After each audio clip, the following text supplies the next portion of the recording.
E eu acho até legal quando a gente fala de história, né? Eu vejo outras áreas, às vezes, não estou criticando, não, mas, você dá aula do quê? Dá aula de química, não sei o quê, física, não sei o quê. Se você perguntar para mim qual a área de história que eu mais gosto, eu gosto de trabalhar todos os anos com todas as frentes de história, tá? Então, eu gosto tanto de história geral, quanto história do Brasil, quanto história da América. Para mim, história é história, independentemente do espaço que ela é trabalhada. Quero agradecer o convite do professor Metralha, agradecer o convite aí do Tiagão. Eles me fizeram o seguinte convite para bater um papo com vocês, para trocar uma ideia sobre Enem. E eu fiquei pensando assim, bater um papo, deixar uma coisa... eu pensei em preparar uma aula com um monte de tópico. Eu achei que pode ficar cansativo, pode ficar assim desgastante. Mas pensei, já sei. Eu vou fazer uma análise de imagens com os meninos, principalmente de história do Brasil. Danilo, o que é essa prova que é o Enem? Você já estudou ela? Você já viu ela? O Tiagão falou que esse ano eu estou trabalhando em 2 escolas de Ribeirão Preto, realmente, né? Estou no Seibin, estou no Santa Úrsula.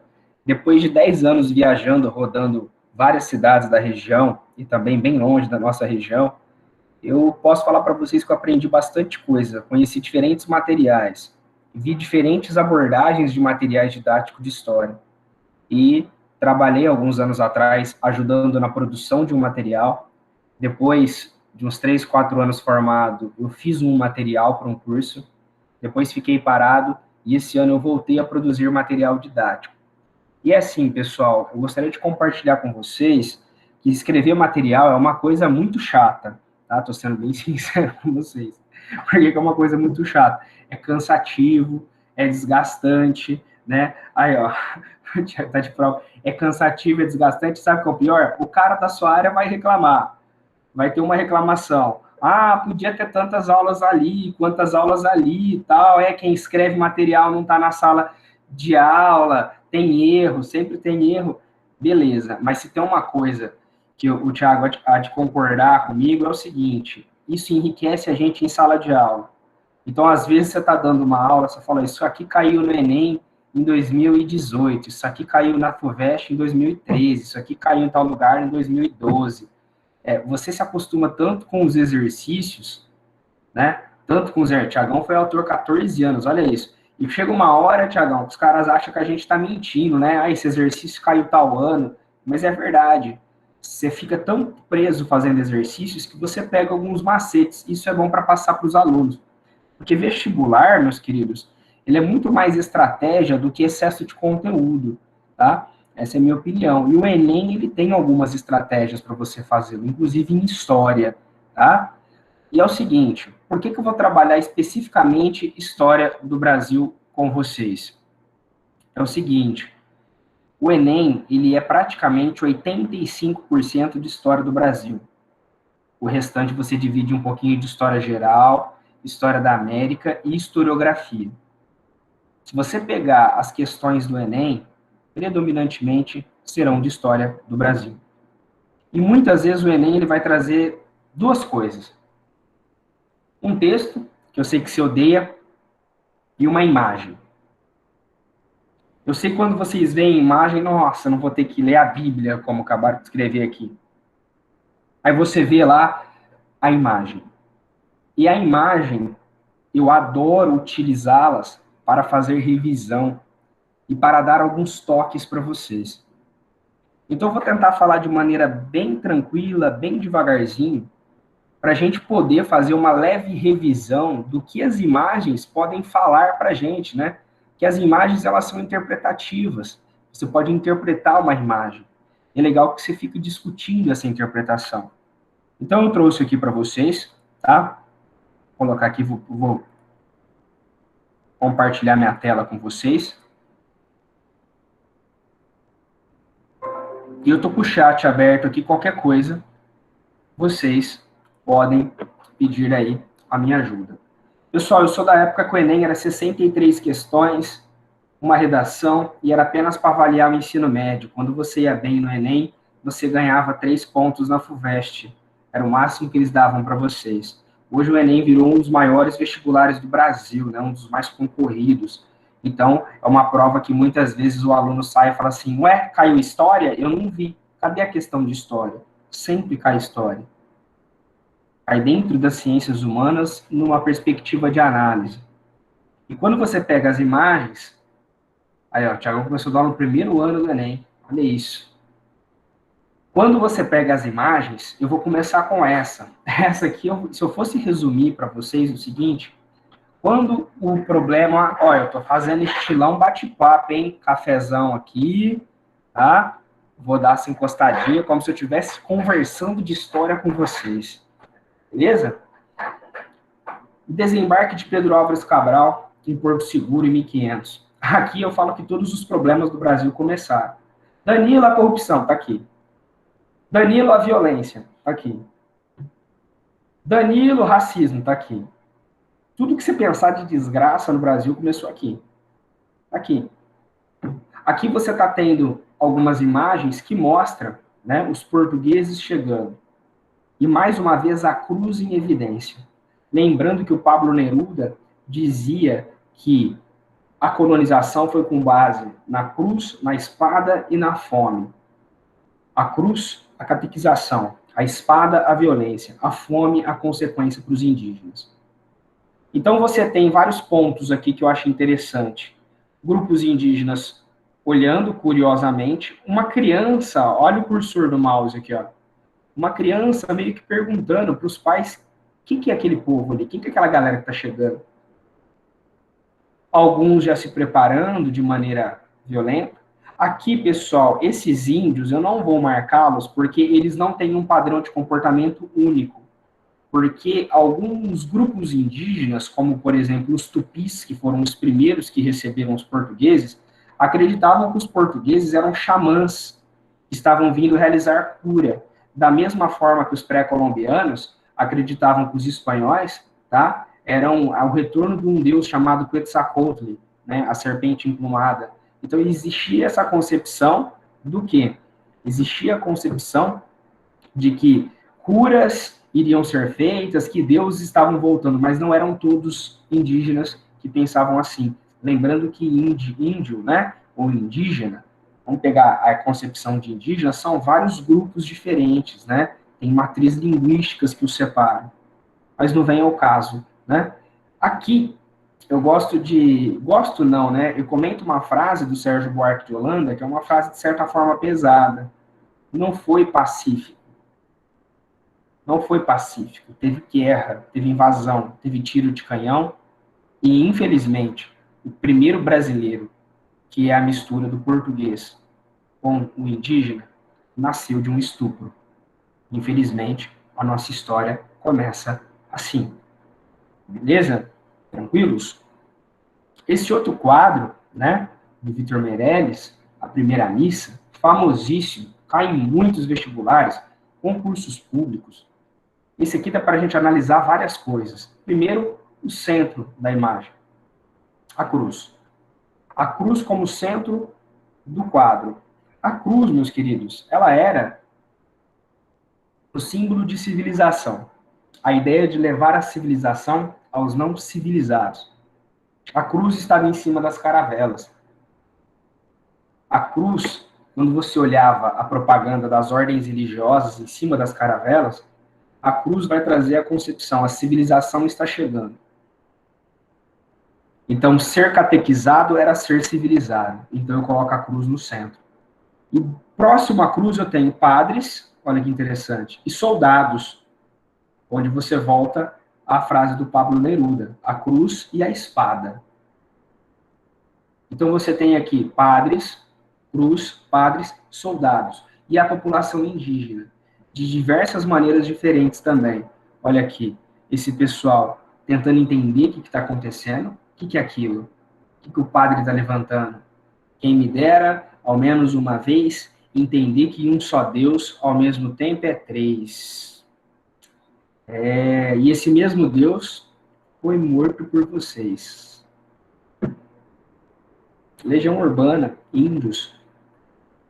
Então você pega essa população indígena assustada, essa aqui curiosa, Esses daqui dá a entender que esse cara tá perguntando, né? Olha aqui, ó, o pai, a mãe, o filhinho, essa concepção de família tradicional cristã, ou seja, não é assim, papai, mamãe, filhinho, né? Mas você tem aqui, e a curiosidade, parece que ele tá olhando para ela, né, e falando, ó, que música que tá do folheto?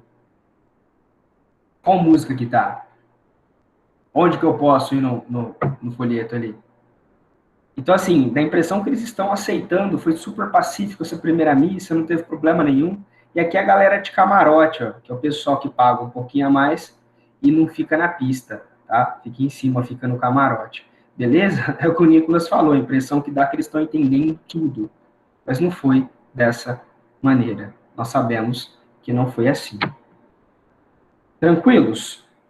Tô indo bem de boa, tô indo bem devagar. Vocês querem que vai mais devagar? Quer que vai mais? Aqui que você tá tranquilo? Só para eu entender. Vê se responde no chat. Não tá parecendo aquelas salas que parece sessão espírita. Tem alguém aí, né? Se sim, manda um ok, né? Olha, eu não gosto disso, hein? Ô, gente, fala alguma coisa, tal. Parecendo. Teve uma vez que eu tava dando aula aqui online, eu fiquei falando bom dia para a sala, ninguém respondeu. Minha mãe ficou com tanta dó de mim e falou bom dia.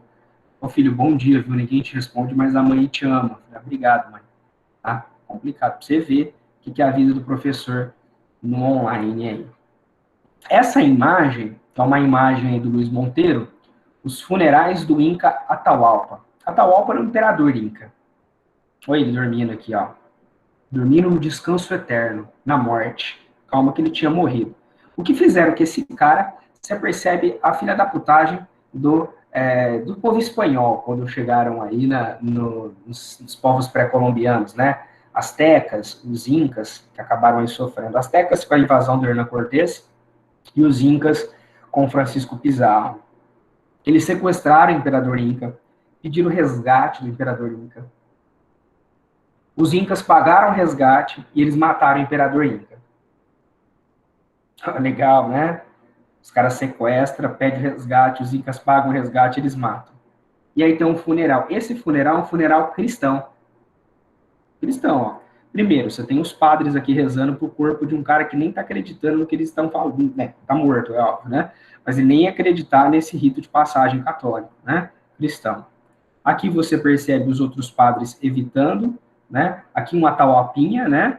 Um filhinho dele, com certeza, e as esposas dele. Quando você pega as esposas dele, você já consegue enxergar nesse quadro um funeral cristão para o imperador Inca, onde você tem as diferenças culturais entre a monogamia cristã e a poligamia dos incas, né? Você poder se casar com mais de uma pessoa. Aí você começa a brincar de psicanálise, você começa a brincar de filosofia. Até esqueci de comentar com vocês também, eu dei aula de filosofia durante muitos anos, sociologia, e aí tem uma frase que eu gosto bastante, que é o seguinte: existe a hipocrisia do cristão ocidental. A hipocrisia é o seguinte: nós somos monogâmicos na sociedade, na tradição, mas poligâmicos no pensamento. Quando não, se você é monogâmico para a pessoa que você se relaciona e poligâmico, né, escondido, que acontece muitas vezes isso. Então os incas já autorizavam aí, já tinha a ideia da poligamia. Então, olha que interessante, um funeral cristão, né, como se os incas entendessem o que estava acontecendo de fato. E olha a diferença dos povos incas, né? Olha isso aqui, um palácio, né, inca, um templo inca. E olha a diferença dos povos indígenas brasileiros. Não significa que um é melhor ou até mais, um é mais evoluído. Quem evolui é Pokémon, tá? Mas significa que você tem diferenças entre as civilizações, os incas, astecas e até antes os maias, com os povos indígenas no Brasil, tá? Num certo desenvolvimento urbano. Você tem uma grande diferença aí entre eles. Beleza? Tranquilos? Essa eu gosto de trabalhar, essa eu acho legal.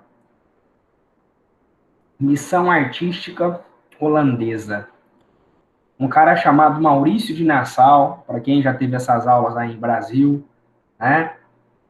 Maurício de Nassau, que veio administrar o Nordeste holandês aqui, trouxe um monte de artistas. Um monte. Então, você tem o próprio Ercauth, você tem o Franz Boas, e cada um tem uma característica diferente nas suas pinturas. Se essa imagem caísse para vocês no Enem, você consegue identificar, professor, paisagem, ele está descalço, mas esse shortão aqui que ele está, né? Esse short faz parte da cultura indígena. Eu consigo identificar nessa imagem que ele foi catequizado, que ele aceitou a catequização. Eu consigo identificar aqui, ó, que ele aceitou a catequização, né? E, ó, deixa eu ver, tem vários ali no fundo também, ó, só que eu não estou conseguindo ver. Então, como eu não consigo analisar esse do fundo, eu vou pegar um que está em evidência. Ele aceitou colocar o short, ele está com vergonha de suas vergonhas que estavam de fora, né? Conforme aí você tinha as cartas escritas aí pelos cristãos aqui à Europa. Beleza? Então, os índios tupis, pessoal, são índios, como eles estavam no litoral, quando os portugueses chegam, é o primeiro contato.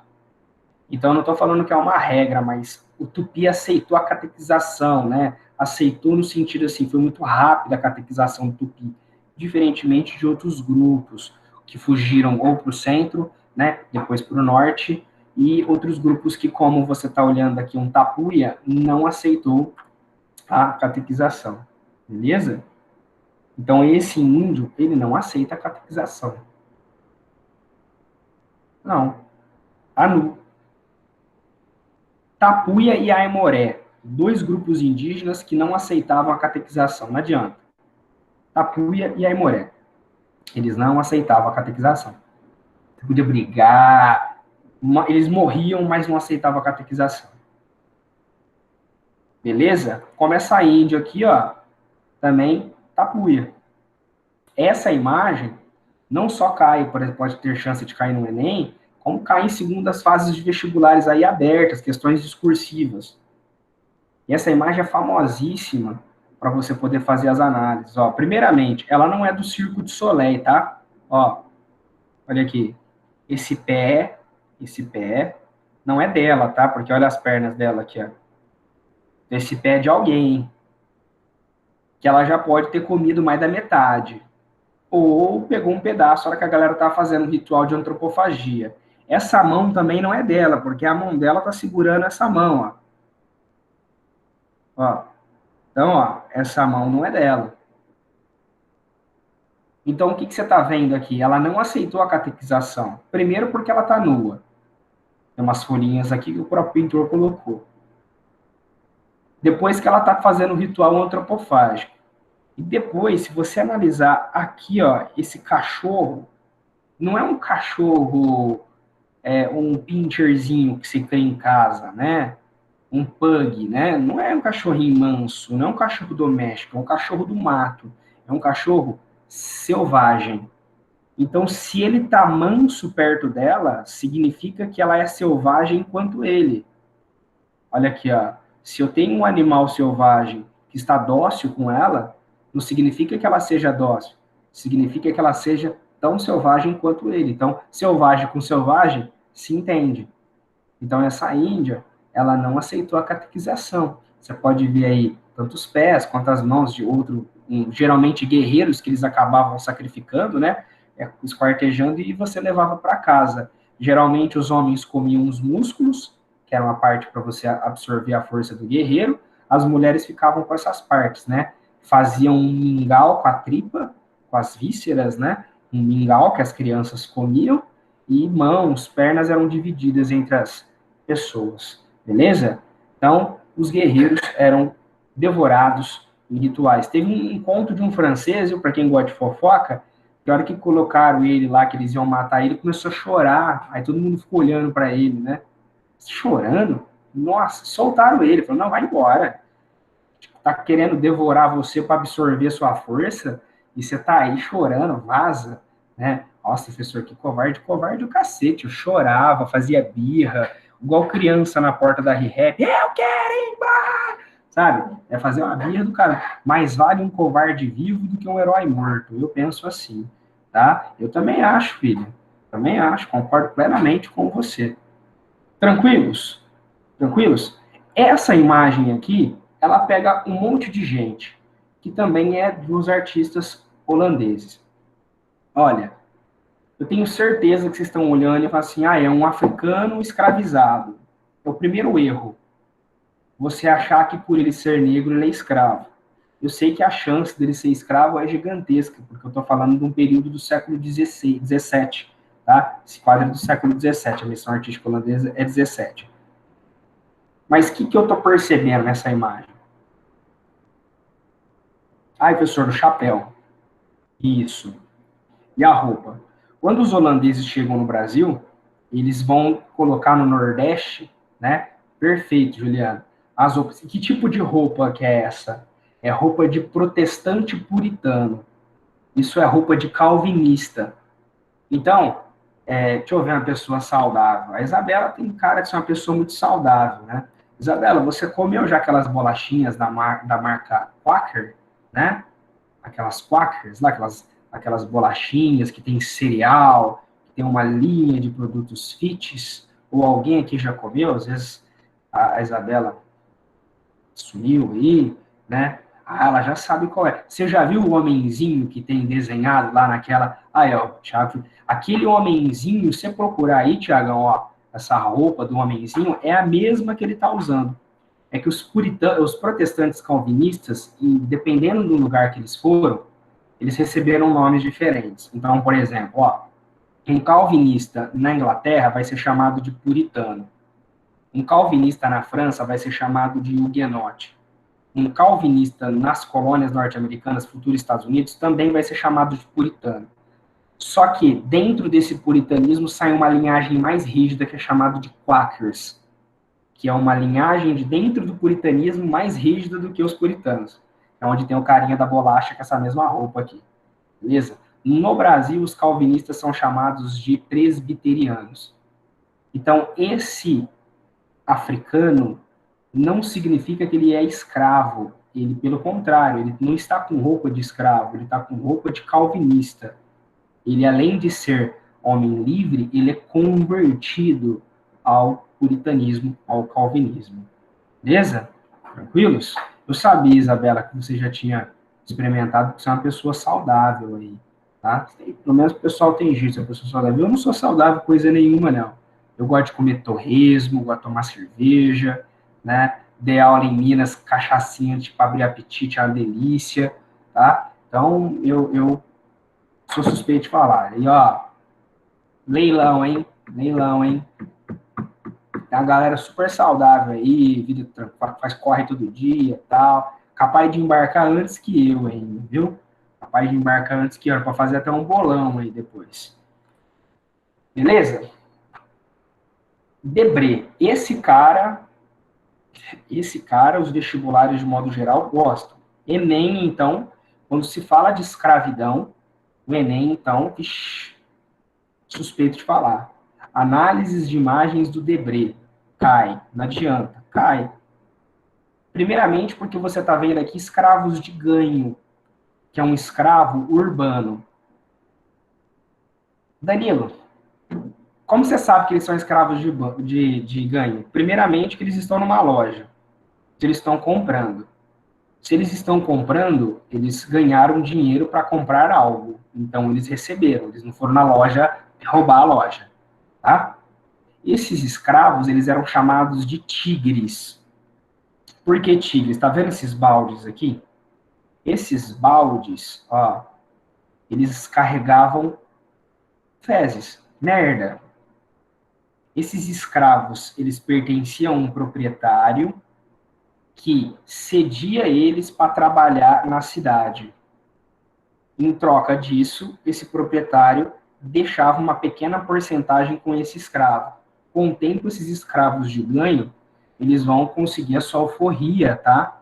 Com o tempo, esses escravos de ganho vão conseguir a sua alforria. Não todos, tá? Mas a maior chance de conseguir uma alforria era ser escravo de ganho. E por que eles eram chamados de tigres? Como eles carregavam o balde na cabeça, aí você pega as fezes amarelas, e eles são negros, as fezes manchavam ele de amarelo, então ficavam umas manchas amarelas, umas manchas negras. Não sou eu que estou falando isso, tá? É a interpretação do quadro. Por isso que eles eram chamados de tigres. Beleza? Então, esses escravos, eu vou perceber que eles estão descalços, ó, o Enem adora isso, tá? Ó, o Enem adora isso aqui, então estão descalços. E eu tô vendo aqui no fundo um guarda que encostou e saiu da posição dele, que é de uma posição, né, de ficar sempre atento com o que está acontecendo. Eu estou vendo uma paisagem urbana, por isso que eu também consigo enxergar que são escravos de ganho. E aqui você tem uma escrava que está trabalhando e carregando a criança. Como que eu sei que ela é escrava? Também estou vendo os pés. E esse escravo se joga, a partir do momento que você se joga, você está à vontade conversando com essa mulher. Então, aqui eu posso interpretar várias coisas, que ele pode estar dando em cima dela, que ele só está apenas conversando com ela, ele pode estar no horário de descanso dele, e assim sucessivamente. Então, eu consigo analisar nas pinturas do Debré isso. Para quem gosta de história da arte, tá? O Debré, ele trabalhou para o Napoleão Bonaparte. Só que o Napoleão é exilado, né? Na ilha de Santa Helena, e depois ele morre. Você tem exílio na ilha de Elba, ilha de Santa Helena e a morte, né? O Napoleão, ele acaba, depois que ele falece, o Debré perde o emprego. O Debré vai acabar perdendo o emprego. Quando ele perde o emprego, ele, assim, perdeu o emprego, Napoleão foi exilado, tal, ele perde o filho de, tipo, 8, 9 anos de idade, de uma doença grave. Então, o Debré estava bem deprê, né? Estava bem depressivo. E aí ele é contratado por Dom João VI para vir aqui. Ele é contratado pelo Dom João VI para vir para o Brasil, porque o Dom João VI quer divulgar o Brasil. O Brasil vai ser elevado a Reino Unido, a Portugal e Algarves, né? Então ele quer divulgar que agora é a nova capital do Império Português, é o Rio de Janeiro. Então ele contrata esses artistas para pintar o Brasil, só que o Debré era republicano, e ele começa a falar, pô, os caras têm escravo ainda, os caras têm escravidão ainda, então ele começa a colocar os escravos. Ah, deixa eu pintar o Rio de Janeiro. Ele está pintando os escravos, ele está fazendo uma crítica, tá? Sim, sim, Nicolas, ele é o escravo também. E por que ele está aqui de camisa? Eu dou um pouco a mais para ele, né? Ele, se ele tivesse no engenho, esse cara podia ser o capitão do mato, Isabela, Nicolas. Ele podia ser o capitão do mato. Ele geralmente está comandando esses outros escravos. Ele está organizando esses outros escravos. Ele ganha um pouquinho a mais. É tipo você ganhar um pouquinho a mais para você ser gerente, né? Você não é dono, mas você trata os funcionários às vezes como se fosse. Entendeu? Quem que perguntou das correntes? O William, eles não deixam de ser escravos, tá? Então eles estão com as correntes, eles andam junto, pegando para não fugir, pegando esses dejetos. Beleza? Respondi todo mundo? Debré, então, ó, foi pintar um banquete. E essa imagem do banquete, ela é fantástica. Não porque eu admiro isso, tá? Mas as análises que a gente pode fazer. E eu tenho certeza que você vai ficar com uma coisa ruim. Eu acho. Porque parece que muita coisa que a gente analisa nesses quadros, você enxerga o Brasil hoje. Então você tem aqui duas crianças comendo o resto. De uma mesa muito farta. Presta atenção. Olha a fartura da mesa. E as crianças comendo resto. Sendo tratadas como se fossem animais. Os empregados, uma senhora aqui fazendo papel de ventilador, abanando. Perfeito, Juliana. O outro aqui de prontidão, e tem um outro aqui no fundo de prontidão também. Para servir os brancos. Então é interessante essa imagem que você tem a fartura e o... Ah, eu criei esses meninos como se fossem meus filhos. Ah, mas eles comem no chão. Aí a fulana trabalha aqui em casa há anos, ela é praticamente da família, tá? Mas ela come separado. Ela vai no banheiro, é empregada.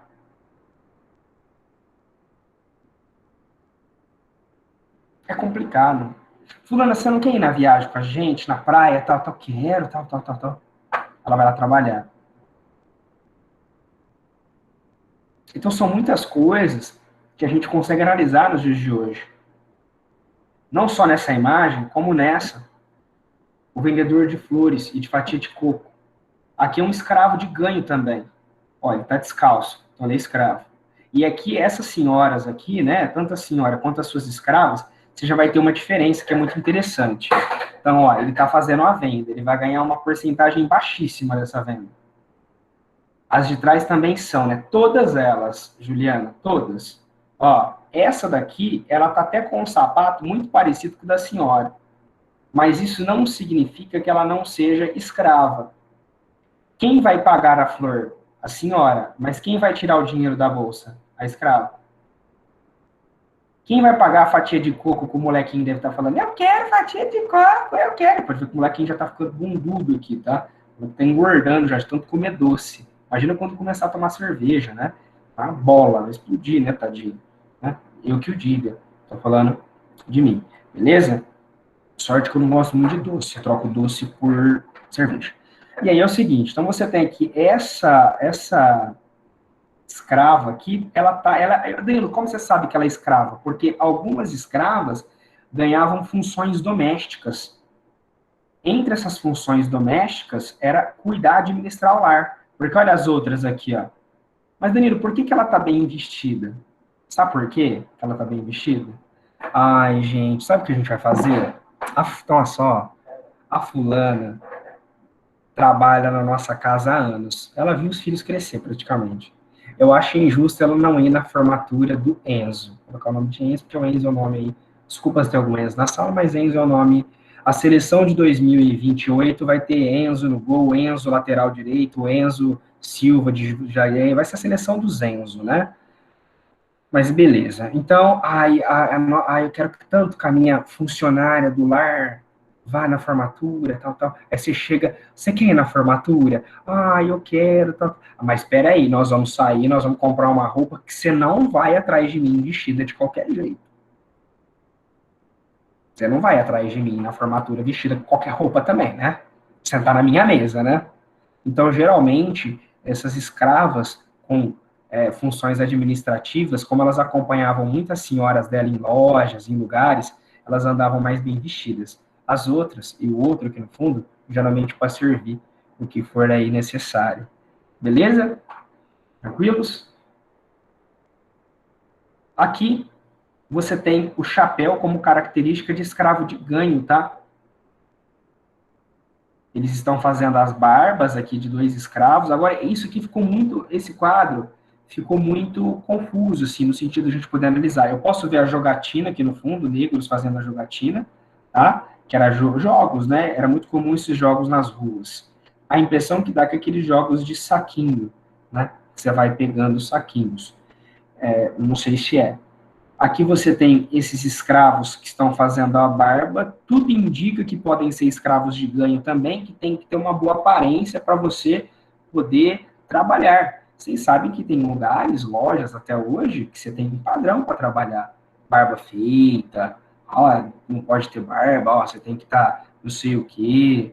Tem lugares que exigem um certo padrão de aparência para você trabalhar, né? Não estou falando de quartel, estou falando de empresas, né? Eu estou nem aí. Pandemia agora, nossa, nunca mais ouvi falar na Gi, tá? Na Gillette. Eu tô, vixi, tocando barco, né? Deixa eu lhe perguntar, esses são chamados de escravos livres? Então, eis a questão. Eu não, assim, ó, já vi várias análises desse quadro. Deixa eu ver quem que perguntou. Foi a Josina? Josina. Ó, Josina, é o seguinte.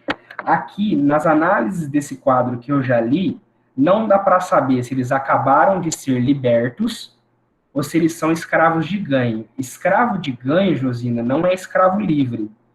Escravo de ganho é o escravo que, por exemplo, eu combino assim com ele. Ó, você quer vender coco? Quero. Então você vai trabalhar de segunda a sexta. Segunda, quarta e sexta, o lucro é meu. Terça e quinta, o lucro é seu. Mas Danilo, se ele é escravo, por que que eu não deixo o lucro tudo para mim? Porque, primeiramente, que eu tenho que incentivar ele a vender. Se ele não tiver nenhuma parte do lucro, eu preciso incentivar ele a vender. Então, esses escravos, não dá para saber se eles acabaram de ficar libertos, porque, assim, inclusive, você tem algumas joias, né, alguns amuletos com eles, ou se eles são escravos de ganho, estão trabalhando na cidade. Por isso que eles têm que ter uma aparência um pouco diferente dos outros escravos. Com certeza, esses daqui com chapéu são escravos de ganho. Eu consigo ver por causa do chapéu. E porque eles estão descalços. Todos estão descalços. Entendeu? Então não dá para saber se... Entendi. Desculpa, pode falar. Entendi. Então a gente não consegue saber se eles estão recém-libertos. Mas tudo indica... Quer ver, ó, deixa eu mostrar outra imagem para você. Aqui já é uma imagem do século XIX, que para frente, com o advento do movimento republicano, das ciências, você vai ter a fotografia. Eu sei que eles são escravos de ganho. Por que que eu sei? Eles estão bem vestidos, estão usando chapéu, mas ó, são escravos porque eles estão descalços e vão carregar essa senhora. Isso não significa que a liteira é dela, tá? A liteira pode ser, eu tenho a liteira, tenho esses dois escravos, e as pessoas pagam para mim para serem transportadas. E eu dou uma grana para esses escravos trabalharem de vez em quando nas cidades. Entendeu? Então eu tenho aqui novamente o chapéu, e novamente o chapéu. Como eu tenho aqui o chapéu desses dois escravos aí de ganho. Tá bom? Essa é famosíssima, essa quem tem aula comigo tem enjoado já, né? Essa cai no Enem, essa cai na FUVEST, essa cai no vestibular de Saturno, né? Júpiter, Marte, Plutão, qualquer outro lugar cai. O que é esse escravo? Esse escravo não, esse ex-escravo, porque ele volta da Guerra do Paraguai e liberta. Foi prometido aos escravos alforria, foi concedida, e indenização aos seus proprietários. Só que beleza, eu fui para a Guerra do Paraguai, lutei, vi meus amigos morrendo, e quando eu volto, eu fico assustado. Com o quê? Olha o que estão fazendo. Olha o que estão fazendo. Então, peraí. Eu sou um escravo aqui no Brasil. No Paraguai eu sou herói. Então, o que adianta eu ser liberto e minha mãe não? Meu irmão não? Meu pai não? Então, sim, Juliana, eu mostrei para vocês num aulão do Santa de 130 anos da abolição, não foi? 2018. Só que eu mostrei só as imagens do Debré, né? A maioria do Debré e algumas da República, mas só de escravidão. Perfeito. Isso mesmo. Beleza? Então, olha aqui, eu volto da Guerra Livre, mas vejo minha família sendo tratada assim. 1884, a criança e o trabalho. Então, muitas vezes, pode ser, você que sabe, se quiser confiar, né, você pode deixar o seu filho para a patroa olhar, né, ela vai olhar muito bem do seu filho, né, você tem que levar, a criança, ela vai ser escrava também, ela já nasce escrava. Ela já nasce escrava. Danilo, mas se a gente analisar a data, já tinha a lei do ventre livre. Vocês já viram a lei do ventre livre, como funcionava? A criança ficava com o proprietário para se autopagar até os 18 anos, praticamente, ou ele mandava ela para um orfanato para pegar a indenização, tirava ela dali. Assim, geralmente a mãe ficava com ele ali para poder curtir o máximo de tempo que ela conseguia. Então ela tem que conciliar entre o trabalho e cuidar do filho, carregar a criança nas costas, como você viu o Debré. Olha isso, essa imagem é do final do século XIX, aquela imagem é do começo do século XIX. E as coisas não mudam. Como você olha hoje, muitas mães com dificuldades durante a pandemia, que não conseguem trabalhar porque não tem onde deixar os filhos também, geralmente as mais pobres, né? Então, são coisas que parece que permanecem na história do Brasil. Inclusive, a própria aceitação que o racismo existe. Isso é triste. Você não tem essa aceitação, você tem uma negação do racismo como algo estrutural na sociedade brasileira, né? É só se olhar essa imagem, a criança branquinha separada das crianças negras, filhas de escravos, enquanto isso sendo cuidados aí por negros. Então, gente, o racismo existe. Isso é inegável. Infelizmente, é estrutural. Faz parte da nossa estrutura, desde aquele primeiro quadro que você viu. O machismo, a homofobia e o racismo.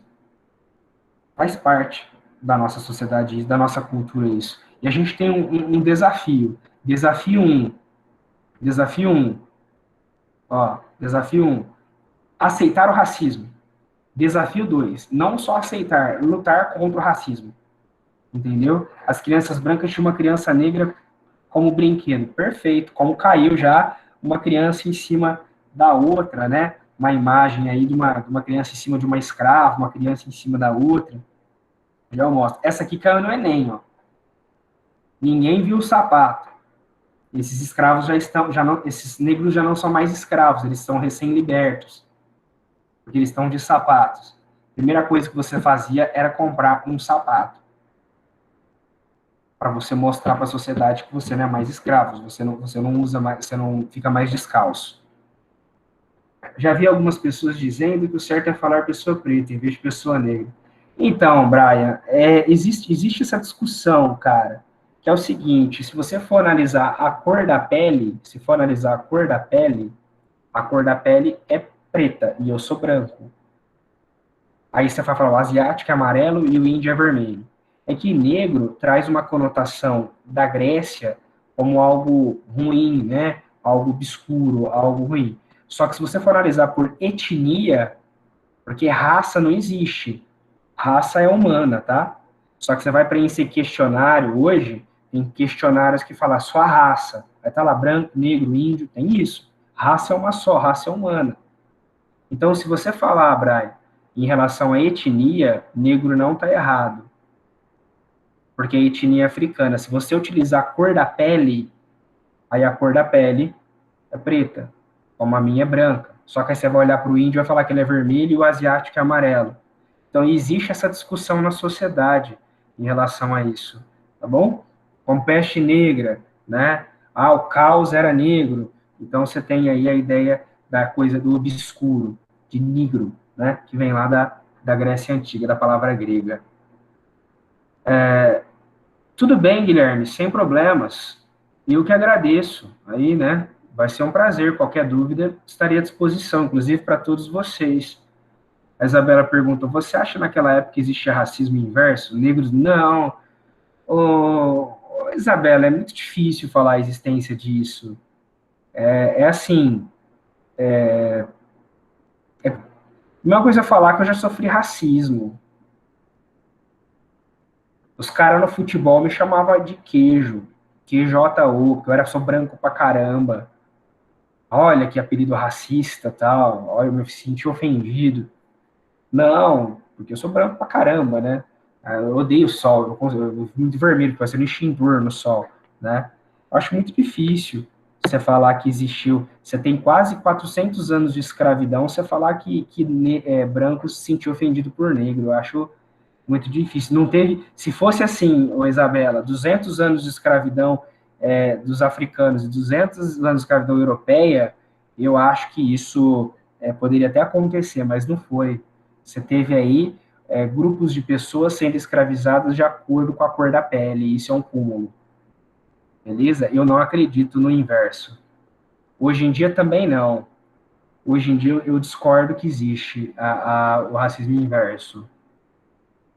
Eu acho que tem muitas vezes, Isabela, generalizações.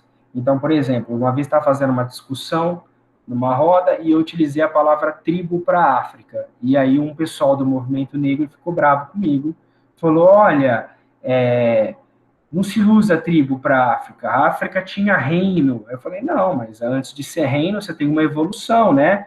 Clã, né, que na Grécia era chamado de gênero, tribo e reino. Você tem uma evolução, a gente faz isso na Grécia, faz isso nos indígenas do Brasil, a gente parou em tribo. Então, usar tribos africanas não é inferiorizar. As tribos viraram reinos um dia, e em nenhum momento eu desconheci isso. Então, eu não acho que tem uma inversão. Eu acho que muitas vezes as pessoas radicalizam alguns pontos de discurso.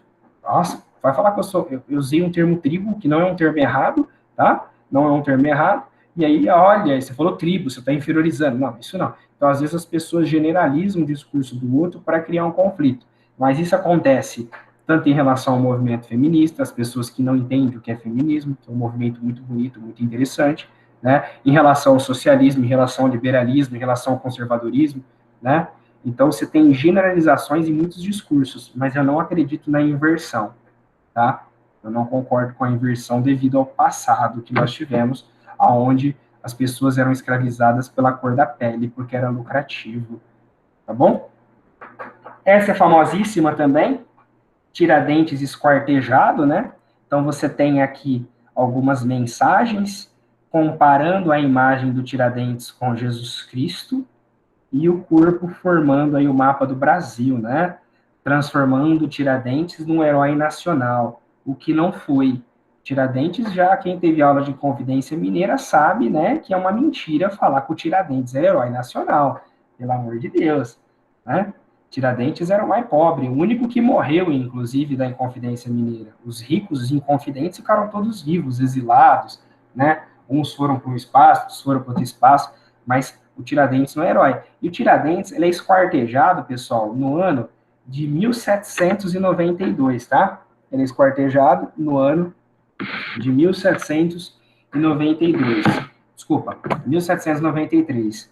Perfeito, Nicolas. Ele serve de castigo exemplar. E por que esse quadro é pintado 100 anos depois?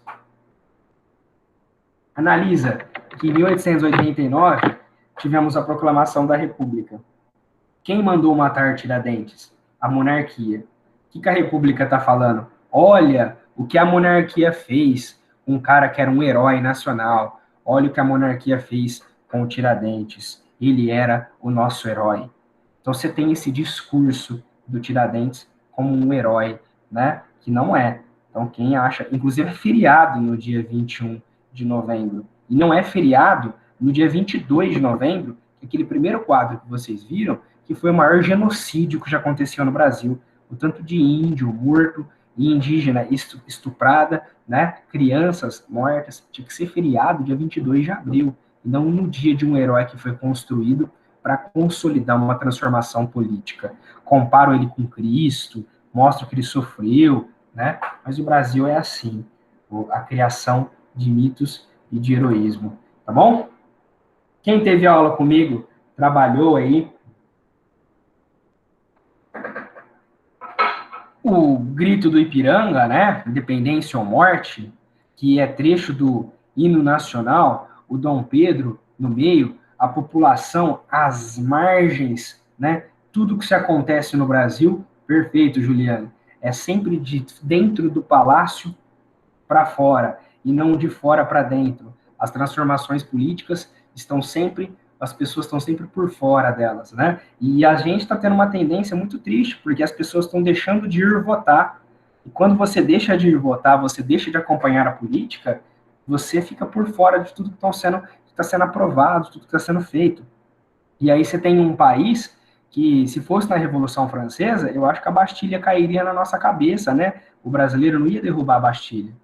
Então, você tem uma construção de um heroísmo. Gente, o Dom Pedro estava voltando de um prostíbulo de Minas Gerais. A carta já estava assinada pela sua esposa.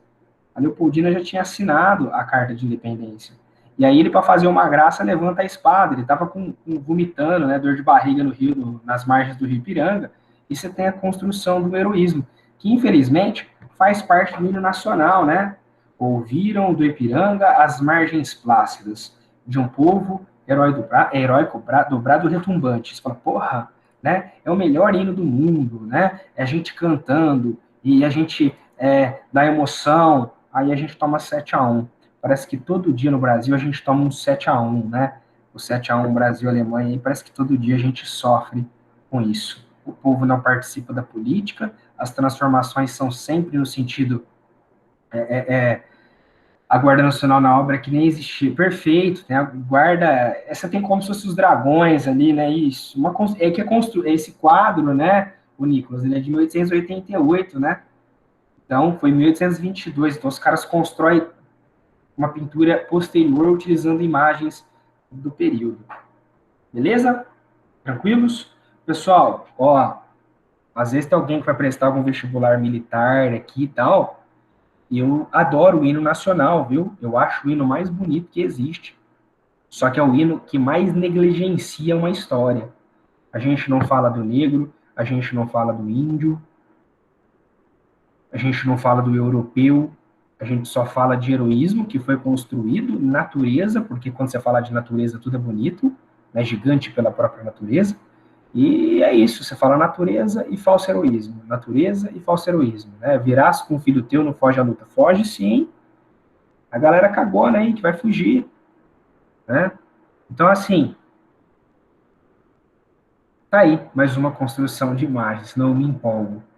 Beleza? E a construção da monarquia? Olha o Dom Pedro I, meninas. Olha o Dom Pedro I. Bonito, né, gente? Minha mãe acha que ele é assim, tá?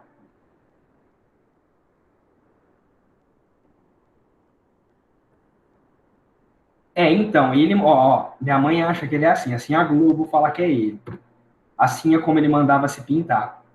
Assim foi feita, né, a reconstrução facial dele, fizeram uma reconstrução, tiraram as ossadas dele do Museu do Ipiranga e fizeram uma reconstrução facial. Ele era assim, inclusive o nariz quebrado, porque ele arrumava muita briga. E o Dom Pedro I, ele é responsável pelo primeiro reinado. Aqui eu trouxe até algumas coisas escritas para vocês, tá? Vou até colocar aqui já. Ele e o Dom Pedro II, para quem quiser ir copiando, que o tempo já está acabando. Então, ó, esse aqui, o Dom Pedro I, é o pai. Esse aqui é o filho. Eu sei que parece que o pai é mais velho, o filho é mais velho que o pai, mas não é. Quando eu olho essa imagem, eu consigo analisar várias coisas. Primeiro, o primeiro reinado vai ser um governo de um jovem que não era preparado. O Dom Pedro I era despreparadíssimo. Despreparadíssimo. Ele assumiu, o pai dele foi lá tentar controlar a Revolução do Porto, ele ficou. Dia do Fico, 7 de setembro, ele ficou despreparadíssimo. Então você vai ter uma instabilidade política gigantesca. Lembrando que ele é nascido em Portugal. Já o filho dele vai ser nascido no Brasil. Então, quem força para ele ficar são as elites brasileiras. E quando ele fica aqui, ele briga com as elites brasileiras e governa para a elite de portugueses. Então, Dom Pedro I faz um governo para portugueses. Então, você vai ter uma instabilidade política e uma instabilidade econômica, porque o pai do Dom Pedro I, Dom João VI, funda o Banco do Brasil. Porra, primeiro banco do Brasil. Ele fale. O pai dele domina a Cisplatina, que é o Uruguai. Ele perde a Cisplatina. Então, na própria imagem jovial de uma pessoa jovem, às vezes você não consegue ter confiabilidade. Será que vai ser um bom governo? Será que não vai ser um bom governo? Então, aqui você analisa. Já se olha o senhorzinho ali, né? Você olha o Dom Pedro II, você fala assim, olha, o Enem, inclusive, pessoal, adora imagens do Dom Pedro II quando ele está jovem com barba. Jovem, às vezes, se eles conseguissem colocar o Dom Pedro II sendo tirado da barriga da mãe, tá? Os caras falam, olha, ele já nasceu de barba. Barba é sinônimo de respeito, de experiência. Então, se olha, parece o capitão do Titanic, né? Se olha lá, você entra no Titanic, se olha lá, tá um moleque novinho, né? Oi, bom dia, eu que vou conduzir vocês na viagem. Você fica morrendo de medo. Se olha, uma pessoa mais velha, experiência, fala, olha, o cara manja, né? Então, se olha a própria barba, e lembrando que ele é brasileiro, você tem um governo de estabilidade política, um governo para brasileiros e portugueses, você vai ter o famoso carrossel, e uma estabilidade econômica, porque o que não teve no primeiro reinado, que sobrevive com o resquício da mineração e do açúcar, você tem no segundo reinado a economia cafeeira. E como o Dom Pedro tinha a capacidade de se adaptar aos momentos. Eu colocar terno é colocar uma roupa republicana. Ah, mas eu não sou republicano, eu sou monarca, eu sou da monarquia, eu sou rei, né? Eu sou imperador. Eu coloco essa roupa porque a elite que estava se tornando republicana era um jeito de tentar me aproximar deles. Eu visto um terno, que é uma roupa republicana, mas sou um rei. Mas eu estou mostrando para a elite que eu estou mais próximo deles possível. Então você tem até aqui a troca da roupa militar por uma roupa aí republicana. Mesmo, não estou falando que o Dom Pedro era republicano, viu? Dom Pedro II, pelo amor de Deus. Eu coloco uma roupa para concordar, para mostrar que eu estou assim próximo ao grupo que vai me derrubar, viu? Spoiler, você sabe, eles vão derrubar o imperador. A barba como sinal de experiência vem de lá, de Esparta, vem desde a pré-história, viu, Nicolas? Vem desde a pré-história, desde a formação das primeiras aldeias, tal, você já tem a barba como sinal de respeito. As pessoas mais velhas como as que mais conheciam a natureza, coisas que mais viviam. Tá? É que a Grécia se destacava nesse sentido, né? Da barba. Tanto em Atenas também, viu, Nicolas?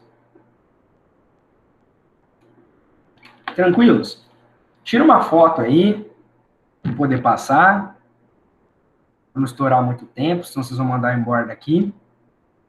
Uma foto aí. Tirar, tal, beleza? Pronto. Essa imagem também é famosíssima do Dom Pedro II. Ele está como um carrossel, e aqui você tem um homem como conservador, uma mulher como liberal. Essa senhora já tem várias interpretações sobre ela. Uma fala que é o povo, a outra fala que é a diplomacia. A mais correta, se for analisar, é a diplomacia, né? Conservadores e liberais. Diferentemente do pai dele, Dom Pedro I, ele consegue conciliar os dois. Conservadores e liberais. E a diplomacia gerando o carrossel. Então, o segundo reinado é sinônimo de estabilidade política por causa disso. Devido à capacidade e seriedade que o Dom Pedro... Você tem um monte de podre de Dom Pedro I. Você tem quase nenhum podre de Dom Pedro II. As amantes de Dom Pedro I. Dom Pedro II, se tinha, era muito discreto. Né? Está aí. Essa famosíssima também, Cândido Portinari, lavrador de café, já analisei muito com os meus alunos, cai bastante também, porque o Enem adora economia cafeeira, adora segundo reinado. Perfeito, William. Primeira Constituição é no primeiro reinado, viu? Vou colocar até a data para você. 1824. Primeira Constituição no primeiro reinado, 1824, a Constituição que foi outorgada, imposta, né? Uma Constituição muito autoritária, por sinal, nossa primeira. O autoritarismo também é a nossa raiz constitucional. Como a Juliana mesmo já antecipou, mãos, pés. Eu sei que as pessoas que analisam Portinari, elas ficam muito, né, na grandeza das mãos e dos pés, porque o escravo está aqui trabalhando, né? Só que eu acho interessante a modernização, ó. A ferrovia, o café e o desmatamento. Para se ter a modernidade, se tem o desmatamento. Para construir essa ferrovia, se cortou árvores. Então, você consegue ver nessa imagem a escravidão e a modernidade. E consequência da modernidade, o desmatamento. Então, tá aí uma imagem do Portinari, que se pode analisar também através do viés histórico. Tá bom? A monocultura, William, perfeito. Latifúndio, plantation, ó. Latifúndio, monocultura, mão de obra escrava. É o plantation, cara, tá aí. E a ferrovia, né? Algo da segunda revolução industrial, da segunda etapa da revolução industrial. Tarsila do Amaral, operários. O que dá a impressão quando você olha assim de uma vez? Olha o quadro de uma vez. Parece que todo mundo é igual quando você olha o quadro de relance assim. Só que aí você começa automaticamente a olhar nos rostos e perceber que eles são diferentes. A palavra operariado, abelha, né? Operária, formiga. Operário é uma ideia de conjunto, como se fosse uma coisa só. Operários não pensam, operários trabalham. E no fundo, você tem a indústria. O operariado, mas se você começar a analisar, são pessoas diferentes, são seres humanos. E no fundo, a indústria. Então a Tarsila do Amaral, ela está fazendo essa crítica. Como que a gente enxerga os operários? Aí o Marx vai dar a ideia da consciência de classe, de juntos, mas às vezes você, é tudo operário, você meio que generaliza. É um monte de abelha. A indústria, será que ela teve esse papel, a formação na Revolução Industrial? O operariado? Como uma coisa única. No sentido de consciência de classe, o marxismo é positivo, no outro sentido, pode não ser tão positivo assim. Você meio que coisifica as pessoas, elas se tornam coisas. Ô, Danilo. Diga. Deixa eu te fazer uma pergunta. Tem como voltar um pouco a imagem? Que eu fiquei curioso. Essa? Essa. Perfeito. Cara, não sei se é muita viagem, Mas a hora que eu olhei a primeira vez, assim, analisando com você, assim, sabe o que eu enxerguei? Uma escada, cara. Como se fosse uma escada para uma evolução, uma escada para uma outra era. É muita viagem pensar nisso? Pode. Não, Tiagão, não. Ó, já que você voltou nesse quadro, vamos fazer até uma nova não, vamos acrescentar uma análise. Você pega a ideia não só da escada, mas se você pegar também a ideia dos imigrantes.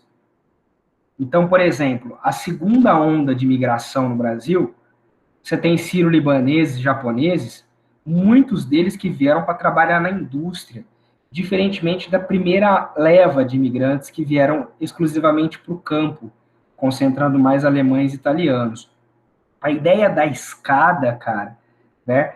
É uma escada, ela faz propositalmente. Mas o que acontece?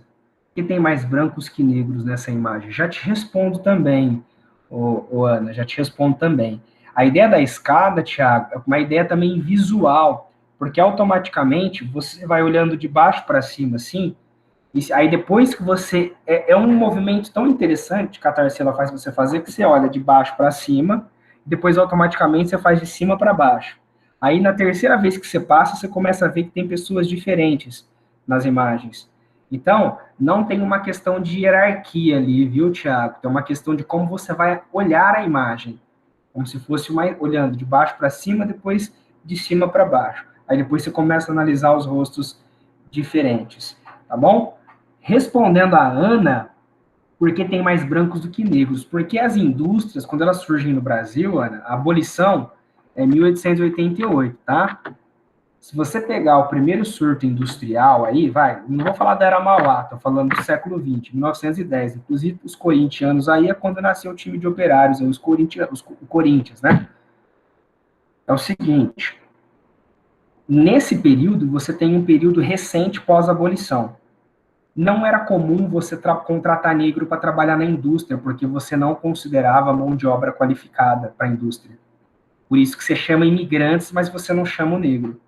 Porque após a abolição da escravidão, você tem uma exclusão social do negro. Tá? Você tinha uma exclusão social.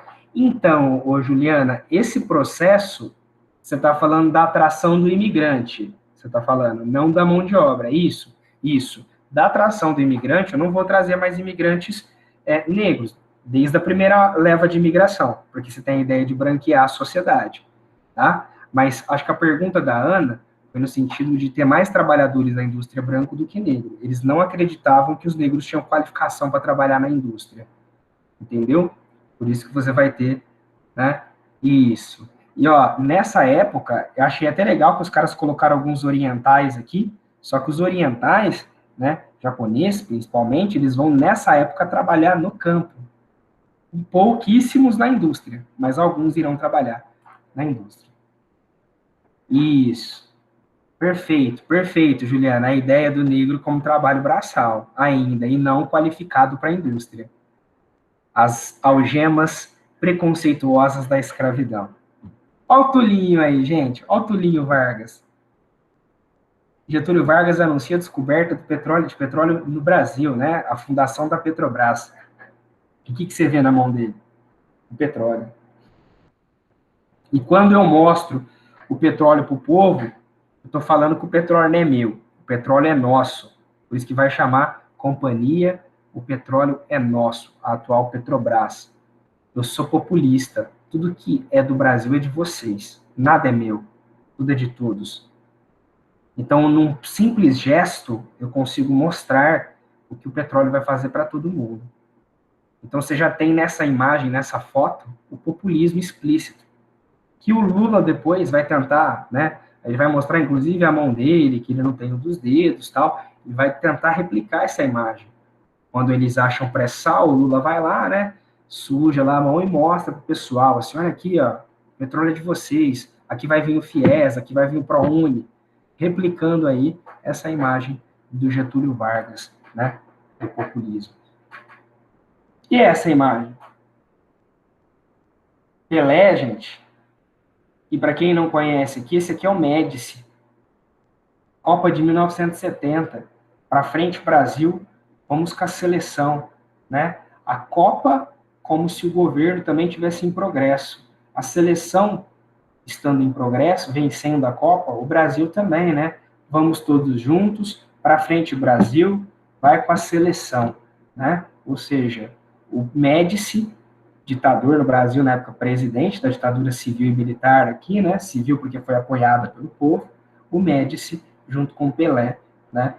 Por isso que eu até analiso com os meninos, quem já foi meu aluno já, em ditadura militar, você tem dois reis e uma rainha no Brasil, né? Pelé, rei do futebol, Roberto Carlos, rei da música, e a Hebe, a rainha da TV. Esses três personagens são os únicos que não criticavam a ditadura civil e militar. São os caras que meio que apoiavam o governo militar. Por isso que é o rei do futebol, o rei da música e a rainha da televisão brasileira, no caso, a Hebe, né? Então, o progresso da seleção, o progresso do governo aí Médici. Não é à toa que o presidente Bolsonaro, quando o Brasil ganhou a Copa América, ele foi lá no estádio, tirou foto com os caras, o esporte ajudando a seleção para frente, o Brasil está para frente, né? Como, por exemplo, é comum, se você reparar, os movimentos de impeachment, né, começam um movimento de contestação do governo Dilma após o 7-1, né? O 7-1 potencializa a queda política que nós tivemos, que começou em 2014 e vai terminar em 2016. Tá bom? E presidente e o rei do futebol, né? Mas, com todo respeito, né? Sou fã do Diego Maradona. Não acho ele um grande exemplo para o esporte, porque, se você for analisar no esporte, ele não, como atleta, tá? Como atleta. Ele é um ser humano, ele errou, eu acho que seria um puto exemplo, muito legal. Ele é um ser humano, ele não é um deus, então ele teve erros. O Pelé, mais Copas do que ele, né? Mas, em relação ao esporte, aí, o Pelé foi muito mais completo, muito mais atleta do que o Maradona. Mas eu admiro muito o papel político que o Maradona tinha, né? Teve um jogo, por exemplo, que pediram para a Nápoles jogar num estádio, num campo de várzea, o cara pediu para arrecadar dinheiro que o filho estava doente. A Nápoles rejeitou, o Maradona foi, jogou no campo de várzea, tudo sujo, trabalho social, nesse sentido, o cara era fantástico. Como atleta, eu acho que não dá para comparar muito os dois, não. Beleza? Principalmente desse lado político do Pelé, no qual eu não admiro. E para encerrar, década de 90, titio Danilo já era nascido, titio Thiagão também, né? Se o Metralha tá aí, titio Metralha também, eu acredito que sim, né? O movimento Fora Collor, caras pintadas, que o Enem também cobra, que foi um movimento que pedia o impeachment do presidente Fernando Collor. A juventude, o Collor pediu para as pessoas pintarem o rosto de verde e amarelo e ir para as ruas apoiá-lo, aí os jovens pintam aí, né? O rosto de preto, em luto, se veste de preto, e vão aí pedir o Fora Collor, o impeachment. Lembrando que o Collor, antes de sofrer o impeachment, ele renuncia, mas mesmo assim o Senado o julga o impeachment. Danilo, foi boa a saída do Collor? Claro. Só que não se esqueça que depois de anos de ditadura militar, de 1964 a 1985, ele foi o primeiro presidente eleito diretamente. Antes, o Tancredo Neves, que morreu, foi eleito indiretamente, e o Sarney, que era vice do Tancredo. O primeiro presidente pós-ditadura escolhido pelo povo governou 2 anos e sofreu impeachment. Imagina o medo da população da década de 90, inflação, né, poupança, confisco de poupança, e o primeiro presidente pós-ditadura sofrendo impeachment. Imagina como era a cabeça das pessoas na época. Eu era criança, e hoje eu consigo fazer uma análise de como eu pensava como eu era criança, e hoje como eu penso hoje. Tranquilos? Vocês me enjoar de mim, tá bom, chega. Falei bastante coisa para vocês. Tiagão, desculpa se eu passei do tempo aí, viu? Se foi muito rápido. Gostaria de pedir desculpa para vocês, falar que foi um prazer estar aqui. Foi perfeito, meu querido. Foi. Obrigado. Eu nunca aprendi tanto de história, eu acho, na minha vida com esses quadros. Eu nunca sabia ler esses quadros. Eu ficava olhando, eu ficava pensando assim, mas beleza, o que isso está contando? E eu não conseguia fazer essas análises, e hoje eu comecei a olhar com uma visão diferente.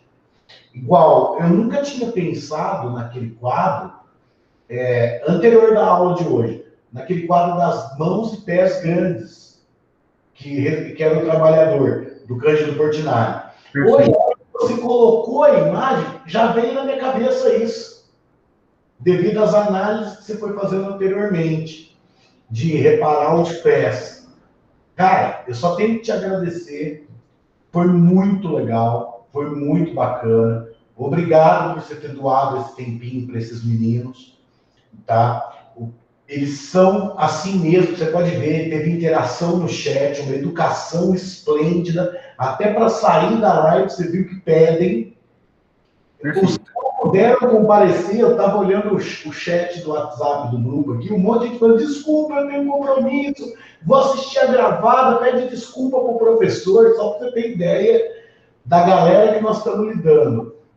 E, cara, foi demais. Eu só tenho que te agradecer. Eu tenho certeza que a gente vai fazer diferença na vida desses meninos aí e que eles possam ser pessoas melhores que a gente foi, que a gente está sendo, e pessoas melhores do que aconteceram no passado, né? Que tem essa evolução de pensamento, essa evolução de igualdade, essa evolução de divisão social, divisão, eu não sei a palavra, tipo um socialismo que possa dividir, que as pessoas possam ter as mesmas coisas, que não fique na mão de poucos, né?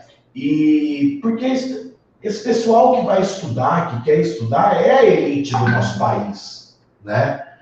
Então, eles que vão comandar as coisas daqui a um tempo. E espero que a gente possa ter contribuído de uma forma legal para que eles tenham discernimento de como agir no futuro, tratar as pessoas e fazer o senso de justiça. Obrigado mesmo, Danilo. Eu que agradeço, Tiagão, o convite. Quando você pediu para bater um papo com eles, eu até pensei numa aula expositiva, mas eu achei que ia ser cansativo. Fiquei preocupado de só mostrar as imagens, os alunos acharem que, nossa, mas só vai ficar analisando, mas é um meio de você meio que revisar e analisar algumas coisas que às vezes não dá tempo da gente fazer em sala de aula. E, Tiagão, é o seguinte, meu caro, ser professor hoje, cara, se a gente falar, não é por causa do dinheiro, não, o dinheiro é óbvio, a gente vive num sistema, que é um sistema que obriga a gente a ganhar dinheiro para sobreviver. Mas tem uma coisa que eu falo para os meus alunos, cara, é o seguinte, e estou falando para todos vocês, a educação, ela não é qualquer tipo de profissão, a educação ela é uma causa.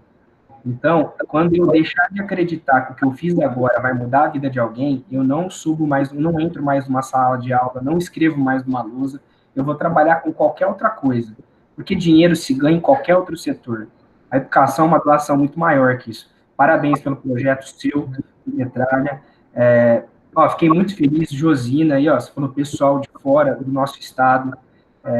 O projeto é fantástico, viu? Eu que agradeço o convite e estou com vocês. O que vocês precisarem de mim, que eu puder ajudá-los. Espero que vocês tenham gostado de fato da aula. E, mais uma vez, muito obrigado. Tá. Ô Danilo, você tem algum canal de YouTube para os meninos que você poderia divulgar? Alguma coisa para acompanhar seu trabalho ou você não tem? Eu tenho Thiagão, só que eu só gravei as aulas desse ano. Eu pretendo ano que vem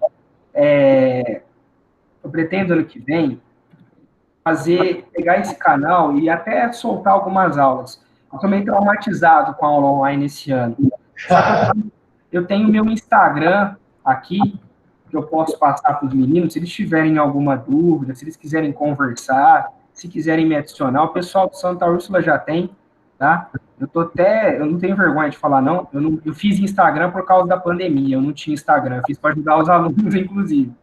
Tá aqui, quem quiser, tá aí meu Instagram, me procurem, e se um dia eu for montar um canal, eu tenho um que eu faço umas lives de vez em quando com um amigo, a gente discute atualidade de cerveja, tá? Inclusive, chama Virtualidade, se vocês quiserem seguir lá, tem várias lives, professores do Santa já foram convidados, tal, chama Virtualidades, e agradeço mais uma vez o carinho, a dedicação de vocês e o convite, viu, Tiagão? Parabéns pelo projeto. Legal. Pessoal, amanhã a gente se encontra de novo com mais uma aula de matemática. Semana que vem eu preparo mais uma surpresinha para vocês, das aulas especiais de quarta. Boa noite a todos, fiquem com Deus, qualquer coisa entre em contato com o Danilo. Firmes aí, cuidado com essa segunda onda de Covid, gente, está aumentando, a gente já sabia que eu saí números pós-eleição, tá? E vamos nos proteger. Inclusive, eu estou com a minha mãe com suspeita, minha mãe está com uma pneumonia gigantesca, só que só sai o resultado daqui 3 dias se é mesmo ou não. Então, eu estou vendo mesmo agora na pele, uma pessoa muito próxima de mim, o tanto que isso daí é complicado. Não é igual todo mundo acha. Ainda bem que a maioria das pessoas estão tendo coisas leves. Se bobear, até não estão tendo sintomas, a maioria das pessoas. Mas as que estão tendo, eu estou vendo o tanto que está judiando. Então, se cuidem, vamos juntos, vamos estudando e nos preparando da forma que Deus permitir. Beleza? Um abraço, muito obrigado, boa noite. Valeu, Danilo. Tchau, tchau. Até mais. Tchau, tchau. Valeu, pessoal. Obrigado pelo carinho.